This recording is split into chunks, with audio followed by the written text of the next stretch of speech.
Halo Sobat Ekoregen, bertemu kembali dengan kami dari Pusat Pengendalian Pembangunan Ekoregen Jawa KLHK.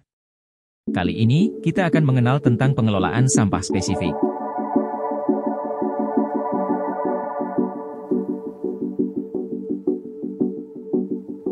Sebelum mendalami materi ini, kami ingatkan definisi sampah spesifik. Sampah spesifik yaitu sampah yang karena sifat konsentrasi dan atau volumenya memerlukan pengelolaan khusus.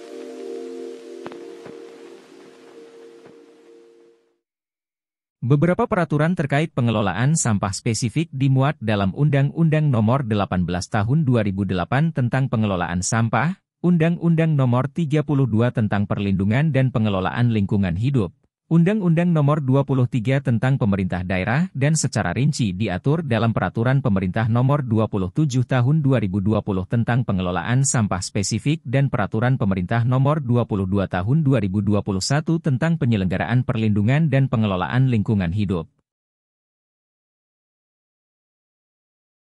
Sobat Ekoregen, sampah spesifik yang ada di sekitar kita dikelompokkan menjadi pertama, sampah yang mengandung B3. Kedua, sampah yang mengandung limbah B3. Ketiga, puing bongkaran bangunan. Keempat, sampah yang belum ada teknologi pengolahan. Kelima, sampah yang timbul akibat bencana. Dan keenam, adalah sampah yang timbul secara tidak periodik. Sobat Ekoregen, tahukah kalian bahwa salah satu penghasil sampah spesifik yang terbesar adalah rumah tangga? Sampah rumah tangga yang mengandung bahan atau limbah beracun misalnya baterai bekas, neon atau bohlam bekas, kaleng aerosol kosong bekas obat nyamuk, pewangi ruangan dan lainnya, wadah bekas kosmetik, skincare dan cairan pembersih, obat kedaluarsa dan lainnya.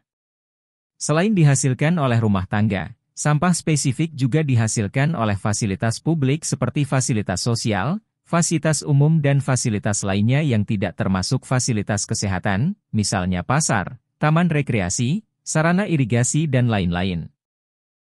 Kawasan juga menjadi salah satu tempat yang harus dikelola sampah spesifiknya, baik itu kawasan permukiman, kawasan komersial, kawasan industri maupun kawasan khusus. Pengelola kawasan memiliki kewajiban dalam mengelola sampah spesifik. Misalnya pengelolaan terhadap puing bongkaran bangunan baik gedung maupun fasilitas sarana dan prasarana. Setiap orang yang menghasilkan sampah spesifik baik itu pemerintah pusat, pemerintah provinsi, pemerintah kabupaten kota bertanggung jawab dalam melakukan penanganan sampah yang secara teknologi belum diolah, serta pengelolaan sampah yang timbul secara tidak periodik.